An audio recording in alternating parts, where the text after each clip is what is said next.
লক্ষ্যে পৌঁছানো অত্যন্ত কঠিন হয়।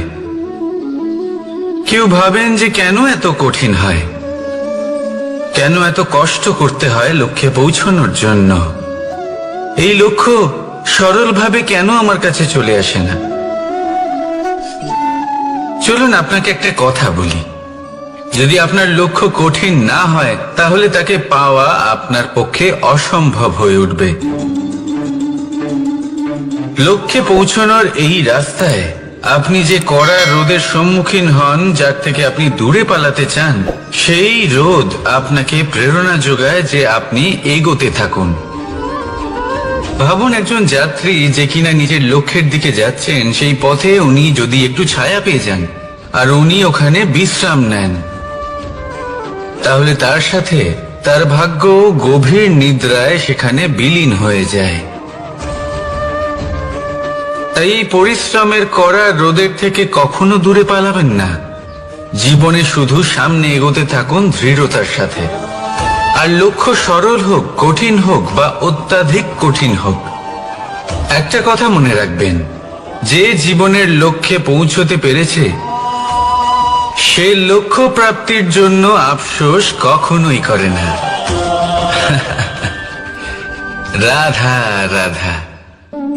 ধৈর্য, এই ধৈর্য কি কোনো গুণ, কোনো অনুভূতি, কোনো দৃষ্টিভঙ্গি? আমার জন্য ধৈর্য এক বাহন। আপনি হয়তো ভাবছেন এই কেমন বাহন? বাহন তো ঘোড়া হতে পারে, হাতি হতে পারে, উটও হতে পারে, কিন্তু ধৈর্যকে বাহন বানানো মানে? চলুন আপনাকে একটা কথা বোঝাই। পৃথিবীতে এমন কোনো বাহন নেই যে তার আরোহীকে আছড়ে ফেলেনি। সেটা উট হোক বা হাতি হোক বা ঘোড়া হোক, চলতে চলতে কখনো নড়বড় করেই বসে। তারপর সেই আরোহী পড়ে কারোর পায়, তারপর পড়ে তার নিজের নজরে। কিন্তু ধৈর্যরূপী বাহন কখনো কাউকে ফেলে না, কখনো না। না সেই আরোহী কারোর পায়ে পড়ে আর না তো নিজের নজরে। কারণ ধৈর্য আপনাকে বিবেক প্রদান করে, বিবেক আপনাকে পরিকল্পনায় সাহায্য করে, আর পরিকল্পনা প্রদান করে আপনাকে শক্তি আপনার লক্ষ্যের দিকে অগ্রসর হওয়া। বুঝলেন? ধৈর্যকে সঙ্গে রাখুন, নিজেকে আরো ধৈর্যশীল করে তুলুন। এই ধৈর্যের সাহায্যে আরোহণ করে দেখুন কিভাবে এই বাহন আপনাকে আপনার গন্তব্যে পৌঁছে দেবে। রাধা রাধা। সংসারে এমন একটা ভ্রান্ত ধারণা রয়েছে যে সবকিছু ভাগ্যের দ্বারা পাওয়া যায়, কিন্তু ভাগ্য, প্রারব্ধ এ তো সকলের জন্যই সমান হয়। এটা তো ব্যক্তির উপরে নির্ভরশীল হয়, তার আকাঙ্ক্ষার উপরে নির্ভরশীল হয়, বাসনার উপরে নির্ভরশীল হয়, স্বভাবের উপরে নির্ভরশীল হয় যে উনি সেটা নিয়ে কি করেন। দেখুন এই প্রসাদ কিন্তু সকলকেই দেওয়া হয়, কিন্তু তা গ্রহণ করবেন কিভাবে সেটা ব্যক্তির উপরে নির্ভর করে। আপনাকে এক উদাহরণ দিই। যেমন ধরুন দুজন মানুষকে আমি একটা করে মাটির ডেলা দিলাম, সেটা নিয়ে তারা কি করবেন? একজন মানুষ তার ছোট ছোট ডেলা বানাবেন আর পথযাত্রীদের ওপরে ছুঁড়ে মারবেন, হাসি ঠাট্টা করবেন, তাদের বস্ত্র নোংরা করে দেবেন, সেটাতেই উনি আনন্দ পাবেন। অন্যদিকে দ্বিতীয় ব্যক্তি সেই মাটির ডেলা দিয়েই নিজের জন্য একটা কুঁড়ে ঘর বানাবেন। সেই কুঁড়ে ঘর যা রোদেতে, বৃষ্টিতে, ঝড়ে তাকে সুরক্ষিত রাখবে। অনুভূতি, এই অনুভূতি বদলাতে শিখুন। এই অনুভূতি অত্যন্ত গুরুত্বপূর্ণ। ভালোবাসাতেও এই অনুভূতি হলো অত্যন্ত গুরুত্বপূর্ণ। ভালোবাসা সে বন্ধুর সাথে হোক, মা বাবার সাথে হোক, ভাই বোনের সাথে হোক, স্ত্রীর সাথে হোক, যে কারোর সাথে হোক, মনে রাখবেন এই হলো সেই অনুভূতি যা আপনার ভাগ্য নির্ধারণ করে থাকে। তাহলে আসুন আমার সাথে প্রেমের অনুভূতি নিয়ে বলুন, রাধা রাধা। লক্ষ্য, পথ, আর সাফল্য, এই তিনটেই একে অপরের সাথে জড়িত।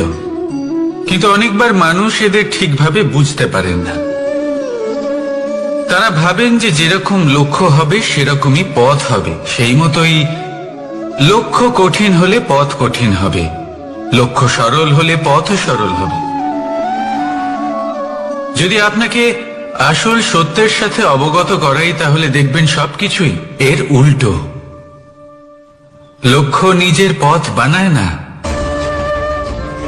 পথ সেটাই যেটা আপনি স্বয়ং নির্বাচন করে আপনি নিজে বানান। সেই অনুসারেই আপনি আপনার লক্ষ্যে পৌঁছতে পারবেন।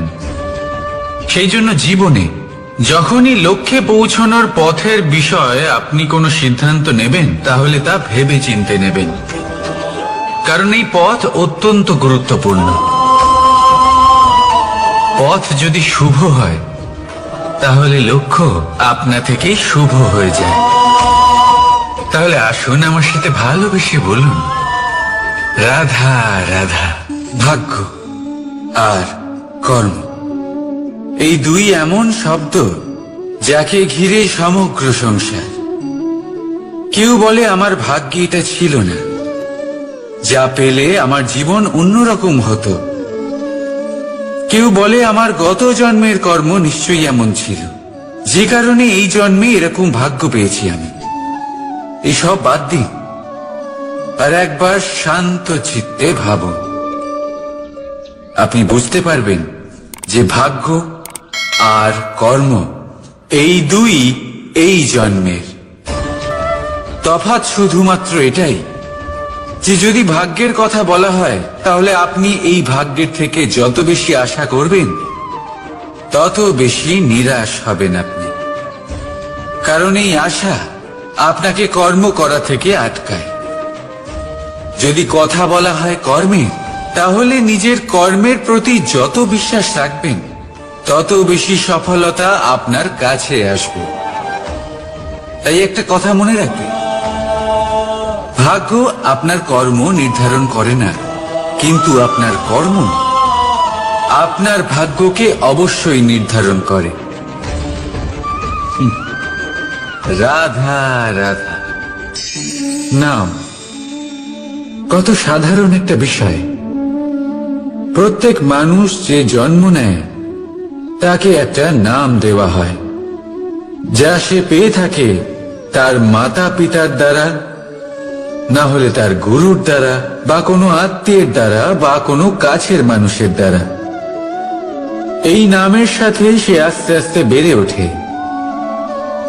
কিন্তু এটাই কি সেই নাম? এই নামই কি সবকিছু? কখনোই নয়। একটা নাম সেটা যা আপনি জন্মের সময় লাভ করেন, যে নামে আপনি কর্মের পথে অগ্রসর হন। আরো একটা নাম সেটা যা আপনি আপনার কর্মের দ্বারা অর্জন করেন। আর এই নামেই আপনাকে সবাই যুগ যুগ ধরে মনে রাখে। আপনার আসল নাম সেটা নয় যা আপনাকে জন্মের সময় দেওয়া হয়েছিল। আপনার আসল নাম সেটা যেটা আপনি আপনার কর্ম দ্বারা লাভ করেছেন। কারণ সেই লাভের পেছনে প্রচুর প্রয়াস লুকিয়ে থাকে, অনেক পরিশ্রম লুকিয়ে থাকে। কিন্তু যদি আপনি চান যে মানুষ আপনার নাম মনে রাখে, তাহলে আপনাকে কর্মের পথে অগ্রসর হতেই হবে। শুভ কর্ম করতে হবে, অনর্গল চেষ্টা করে যেতে হবে, মহান কাজ করতে হবে। আর বিশ্বাস করুন, আপনি একটা মহান নামের ফল অবশ্যই লাভ করবেন। রাধা রাধা। আমি এখানে একা এই বনে বসে আছি, বাঁশি বাজাচ্ছি। কার জন্য? কে আছেন এখানে? কেউ নেই। আমার প্রজা, আমার রাজ্য, আমার পরিবার আমার থেকে অনেক দূরে আছেন। আমি এখানে একা এই বনে বসে এই আকাশের এই রঙের, গাছের এই সব ফলের, মাটির সুবাসের আনন্দ উপভোগ করছি। কেন? আমি হলাম দ্বারকাধীশ। এমন কি রাজকীয় বা ভৌতিক সুখ রয়েছে যে আমি ওখানে পেতে পারি না? সবকিছুই পেতে পারি, তাও এখানে বনে একা বসে আছি। কোন সুখ খুঁজে চলেছি? একা থাকার সুখ।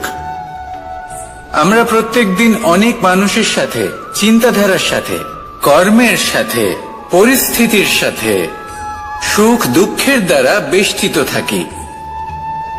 জীবনের এই চক্রে আমরা জড়িয়ে পড়তে থাকি।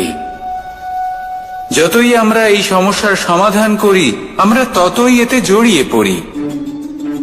আমরা এতটাই জড়িয়ে পড়ি যে যখন আমরা আয়নায় নিজেদের দেখি, তখন আমরা নিজেদের চিনতেই পারি না। এমন মনে হয় যেন আমরা নিজেদের হারিয়ে ফেলেছি। সেই জন্য প্রত্যেক দিন আপনি কিছু সময় নিজের সাথে কাটান একান্তে। এটা অত্যন্ত আবশ্যক। নিজের অস্তিত্বের গভীরে গিয়ে দেখতে শিখুন, নিজেকে বুঝুন।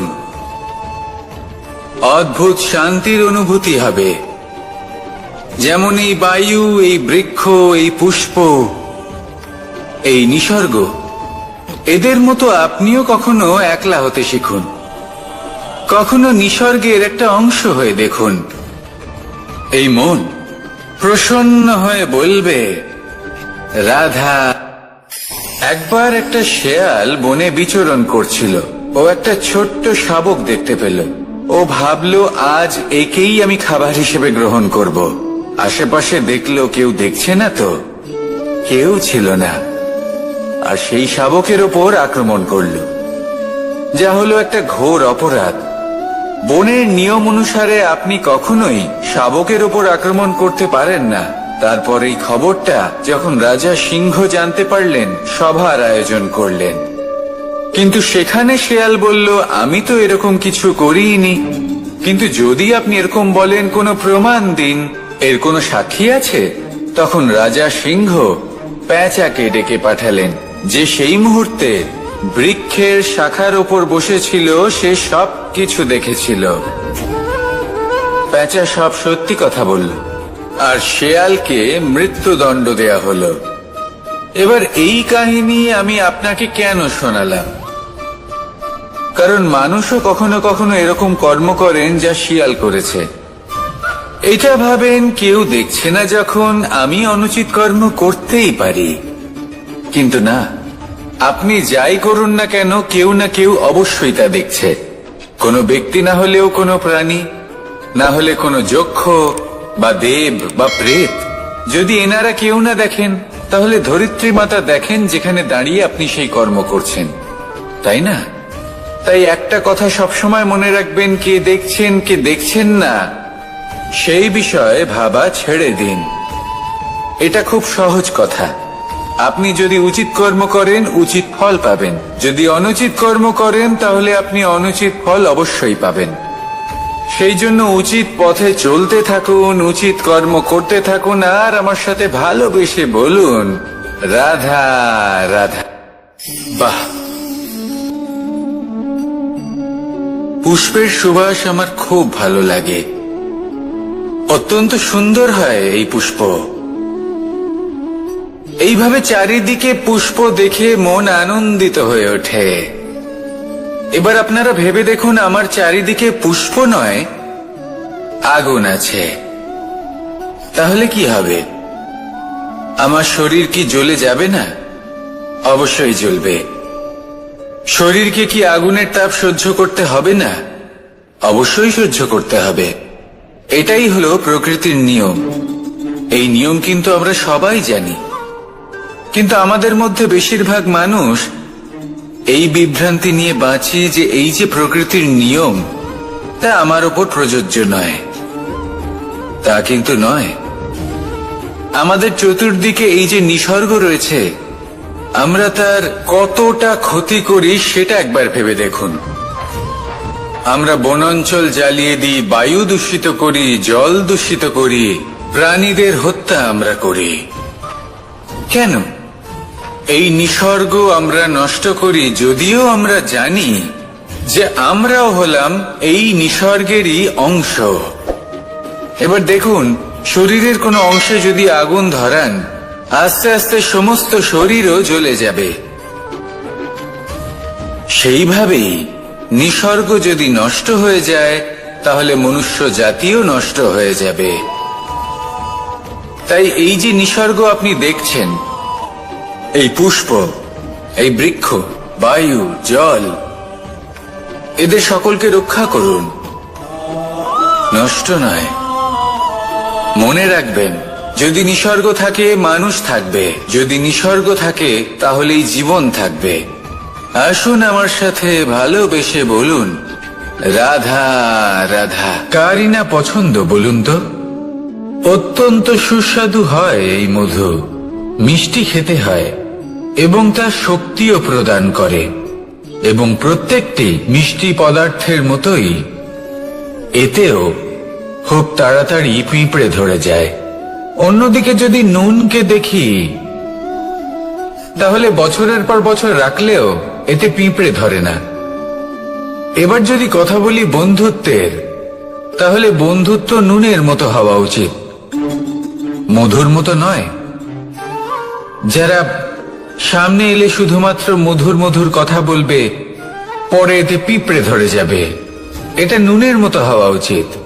প্রকৃত বন্ধু হলো সে, যে সময় এলে পরে আপনার সামনে আপনার প্রকৃত সত্য তুলে ধরবে, তা সে যতই কঠিন হোক না কেন। আপনার দোষ, আপনার অপগুণ, আপনার খামতি আপনাকে বলতে পারবে, যাতে আপনি সেগুলো শুনে মেনে নিয়ে তারপর নিজেকে শুধরোতে পারেন। এটাই হলো প্রকৃত বন্ধুত্ব। কখনো নিজের জীবনের আশেপাশে মন দিয়ে দেখবেন, অনেক সময় এমন মানুষ থাকেন, অনেক বন্ধু থাকেন, যাদের দেখে আমাদের মনে হয় যে এনারা খুব কঠোর, এনাদের কথা খুব কটু। কিন্তু বেশিরভাগ এমন মানুষের মনটা যদি বুঝতে পারেন, তাহলে দেখবেন তাতে কোনো মালিন্য নেই, এনাদের মন অত্যন্ত পবিত্র হয়।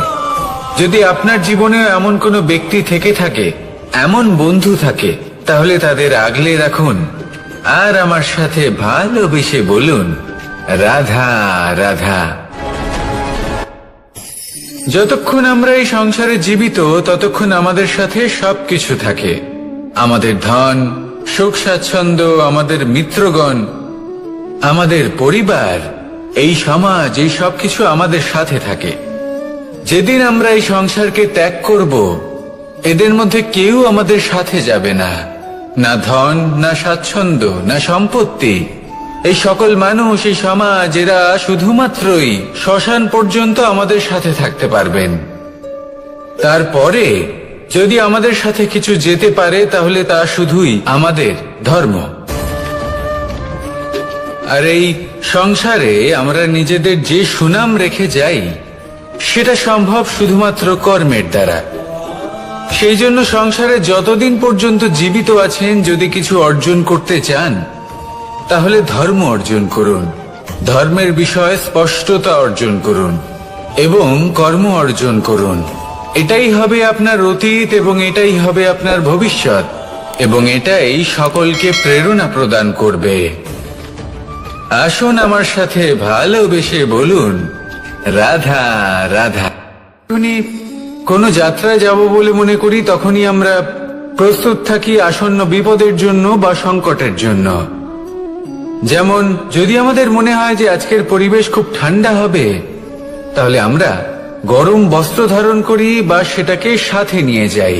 যদি মনে হয় যে বৃষ্টি হতে পারে বা বৃষ্টি হয়ে চলেছে, আমরা দেখছি, তাহলে আমরা একটা ছাতা সাথে নিয়ে নিই। আমরা প্রস্তুত থাকতে চাই এবং এটাই উচিত, এবং সেই কারণেই আমরা যাত্রায় সাফল্য লাভ করি। কিন্তু যদি আমরা কথা বলি জীবনযাত্রা নিয়ে, যা কিনা সব থেকে বেশি গুরুত্বপূর্ণ, তাহলে তার জন্য আমরা পূর্ণরূপে প্রস্তুত থাকি না। আশেপাশের মানুষ, এই সমাজ, আমাদের সাথী, আমাদের মিত্ররা যে কোনো মুহূর্তে বদলে যেতে পারেন। সেই জন্য আমরা নিজেদেরকে কখনো সাবধান করি না, কখনোই নিজেদের প্রস্তুত করি না। আমাদের এটা কখনোই মনে হয় না যে এরকম হতে পারে, আর সেই কারণেই শেষে গিয়ে আমরা অত্যন্ত দুঃখ পাই।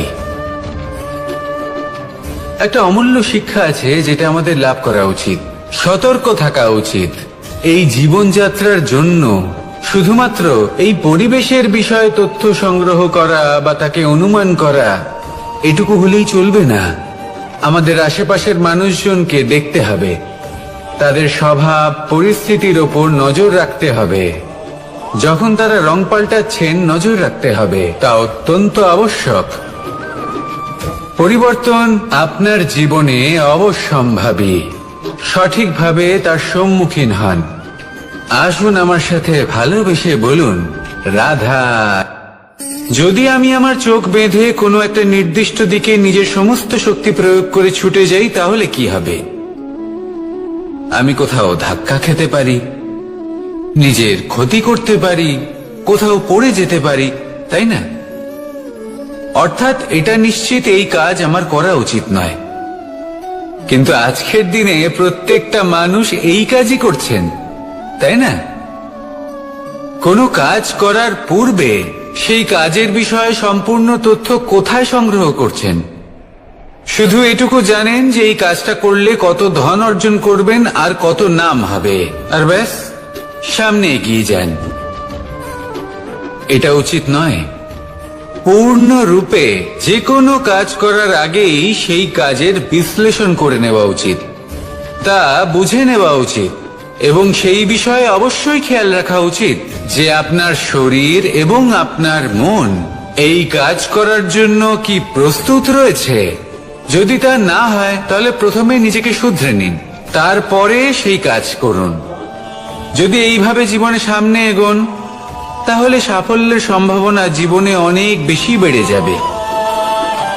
তাহলে এটাই করুন, আর আমার সাথে ভালোবেসে বলুন, রাধা রাধা। দেখতে গেলে এই সংসার বড়ই সুন্দর, কিন্তু আসল সত্যি এটাই যে সংসারে সবকিছু নশ্বর। যেটা কাল ছিল তা আজ নেই, যা আজ আছে তা কাল ছিল না, আর যা আজ আছে তা কালও থাকবে না।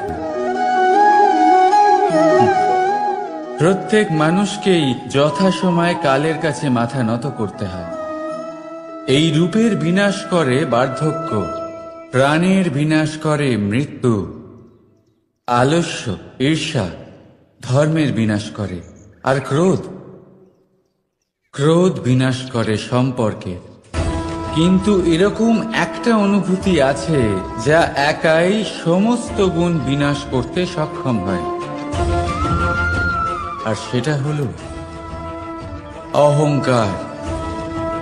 তাই জ্ঞানকে নিজের কাছে আসতে দিন, কিন্তু অহংকারকে কখনোই নয়। কারণ যদি এই অহংকার আপনার কাছে চলে আসে, তাহলে জীবনে যা কিছু আপনি অর্জন করেছেন, তা সে গুণ হোক বা হোক ধন, সে বন্ধু হোক বা হোক আনন্দ, সবকিছু শেষ হয়ে যাবে।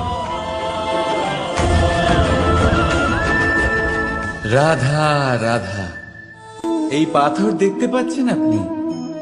কত গোল, কতটা চকচকে। বাচ্চাদের অনেক সময় এটা নিয়ে খেলতে ভালো লাগে, আর কেনই বা লাগবে না? কতটা সুন্দর আর মসৃণ এটা। কিন্তু আপনি কি কখনো ভেবে দেখেছেন এই পাথর আগে কি ছিল?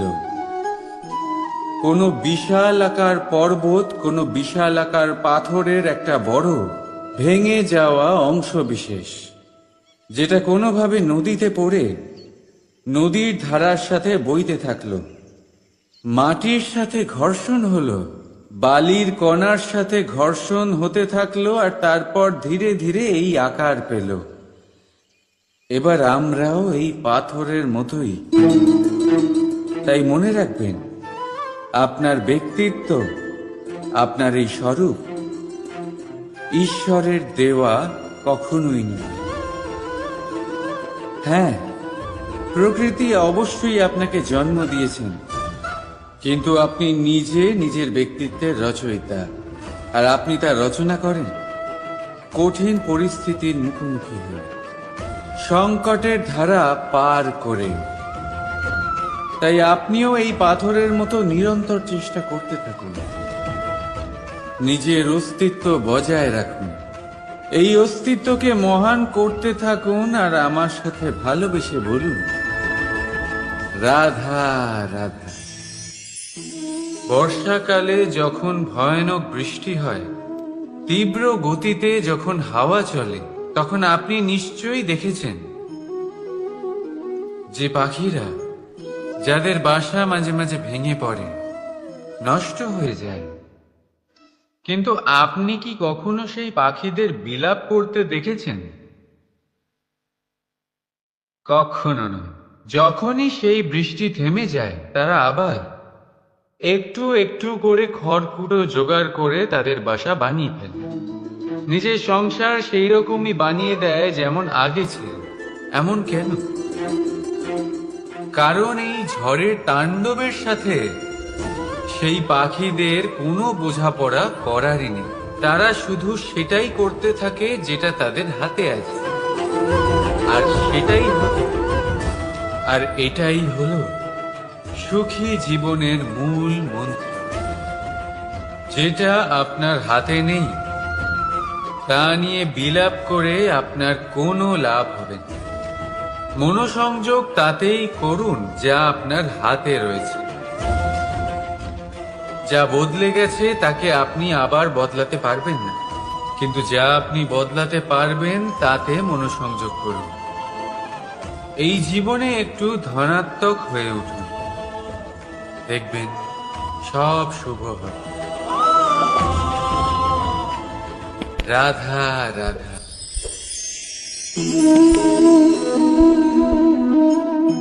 ছোটবেলায় একটা জিনিস আমি কখনো বুঝে উঠতে পারিনি। আমি সবসময় আশ্চর্য হয়ে থাকতাম যে এটা কি করে সম্ভব হতে পারে। ব্যাপারটা ছিল এরকম, আমি আমাদের গোয়াল ঘরে দেখতাম ভিন্ন ভিন্ন রং রূপের গাভী। কারোর রং কালো তো কারোর রং সাদা, কেউ খয়েরি তো কারোর রং বাদামি। এবার আমি দেখতাম কারোর কারোর শিং বড় তো কারোর এত ছোট যে দেখাই যায় না। কোনো গাভী আকারে ছোট ছিল তো কেউ একটু বড়, কিন্তু যখন সেই সব গাভী দুধ দিত, তখন আমি দেখতাম সেই সব দুধ সমান, রং সমান, স্বাদ সমান, গুণও সমান, আর সমান পুষ্টিও। এবার আমি এটা বুঝতে পারতাম না। আমার দৃষ্টিতে তো সমস্ত গাভী আলাদা আলাদা ছিল। আমি ভাবলাম আমি মাকে জিজ্ঞেস করি। মাকে জিজ্ঞেস করলাম। মা আমাকে বললেন, কানাই, রং রূপ পাল্টালেও গাভীদের বাস্তবিকতা তো পাল্টায় না। গাভী তো গাভীই থাকবে। এবার আমি এটা বুঝতে পারি না যে মানুষ এটা আত্মসাৎ কেন করতে পারে না। দেখুন, রং, রূপ, জাত, ধর্ম, ভাষা, এই সবের উপরে হলো মনুষ্যত্ব। আর মনুষ্যত্বের একটাই ধর্ম, আর সেটা হলো প্রেম। তাই এই প্রেম আপনি সকলের সাথে ভাগ করে নিন। প্রেমের সাথে সকলের সেবা করুন। এই মনুষ্যত্বর অমৃত চেখে দেখুন, আর আপনি বুঝে যাবেন যে আমরা কেউ আলাদা আলাদা নই, আমরা সবাই সমান। রাধা রাধা। সাগর কত বিশাল হয় এই সাগর! কি না করতে পারে এই সাগর!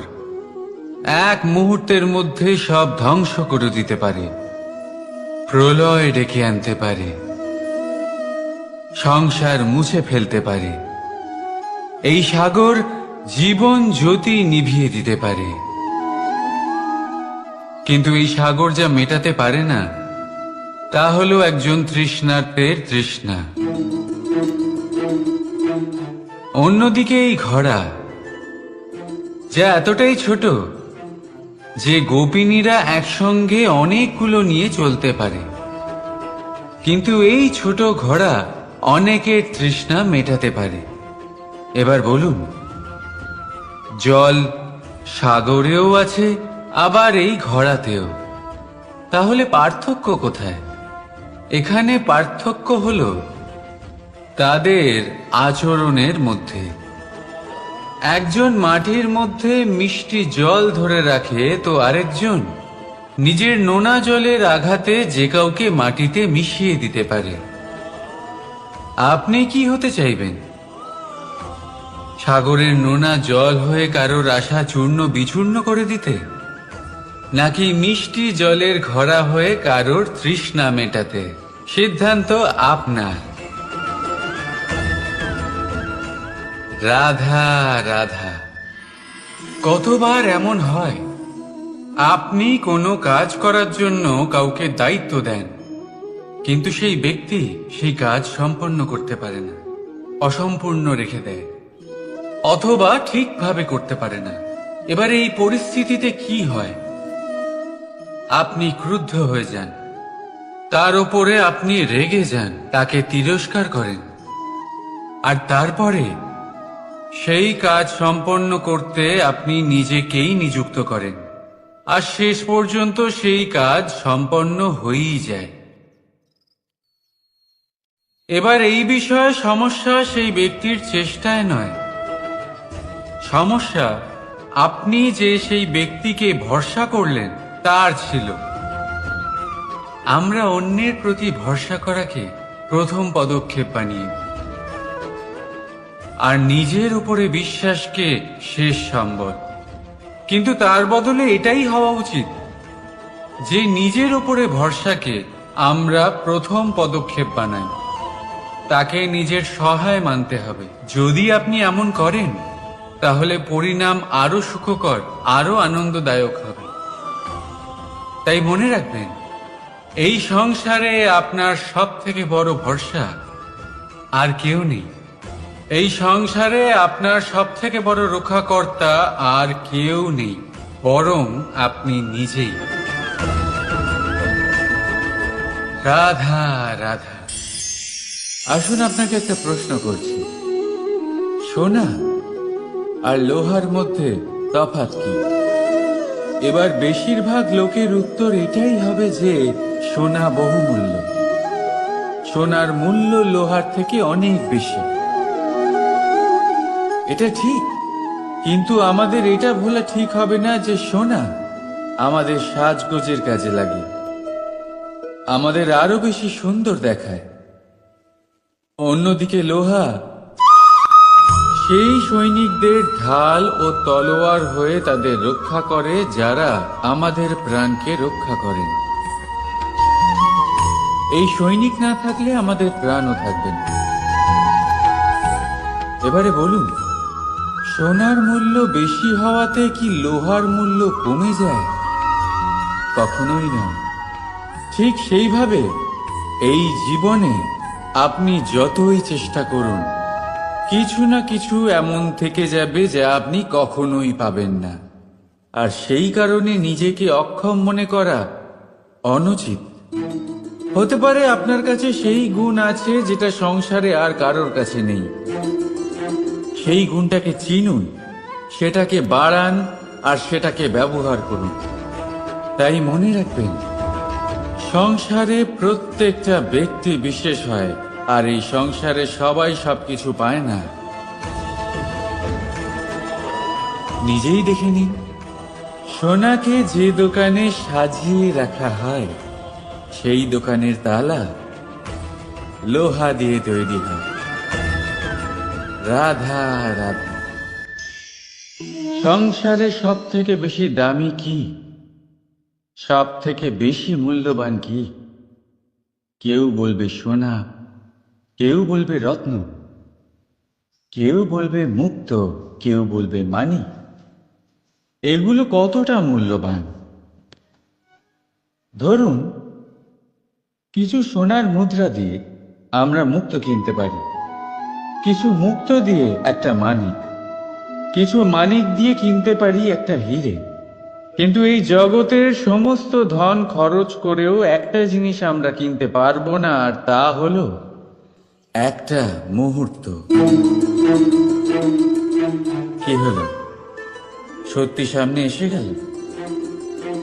সত্যি হলো এটাই যে জগতে সব থেকে বেশি মূল্যবান সময়, সেই সময় যেটা আমরা এমনি নষ্ট করে দিই অকাজে, কখনো কোনো আশাতে, কখনো শোক করে, কখনো ঘটে যাওয়া দিনের কথা ভেবে, তো কখনো ভবিষ্যতের চিন্তাতে। এই সময়ের সদ্ব্যবহার আমাদের করা উচিত। এই সময়ের সদ্ব্যবহার করে আমাদের ধন অর্জন করা উচিত, মহান কাজ করা উচিত, আমাদের ব্যক্তিত্বকে উদার করা উচিত, ভালো কাজ করা উচিত, সকলের সাথে আনন্দ ভাগ করা উচিত।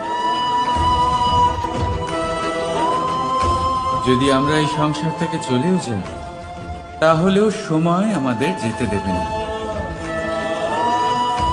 এখানেই স্থিত করে রাখবে। কারোর না কারোর জন্য প্রেরণা হয়ে বা কারোর মুখে কৃতজ্ঞতার হাসি ফুটিয়ে। রাধা রাধা। সূর্য। এই সংসারে সব থেকে বেশি তেজস্বী এই সূর্য, সব থেকে বেশি উজ্জ্বল, সব থেকে বেশি শক্তিশালী। কিন্তু আপনি কি কখনো সূর্যোদয় দেখেছেন? এই শক্তিশালী সূর্য কিভাবে উদয় হয়? লাল রঙের আভার সাথে, সৌম্যতার সাথে, শান্তির সাথে উদয় হয়। কখনো সূর্যাস্ত দেখেছেন? সেই লাল রঙের আভা, সেই সৌম্যতা, সেই একই শান্তি। আর এটাই একজন মহান ব্যক্তিত্বের গুণ। যখন জীবনে উত্থান ঘটে তখনও অহংকার করেন না, সৌম্যতা বজায় রাখেন। আবার যখন জীবনে ক্ষতি হয় তখনও সৌম্যতা বজায় রাখেন। যদি আপনিও চান সূর্যের মতো আপনি সম্মান পাবেন, তাহলে সূর্যের মতন হন। যখন জীবনে আনন্দ আসে, কুশল আসে, তখন সীমা লঙ্ঘন করবেন না। যখন জীবনে দুঃখ আসে, কষ্ট আসে, বিনাশের পথে অগ্রসর হবেন না। সৌম্য থাকুন, শান্ত থাকুন, সূর্যের মতো চকচক করতে থাকুন। কারণ সব মুহূর্তের মতোই এটাও একটা মুহূর্ত। তাতে আপনি আনন্দ লাভ করুন বা পান দুঃখ, এই মুহূর্ত অবশ্যই চলে যাবে। রাধা রাধা।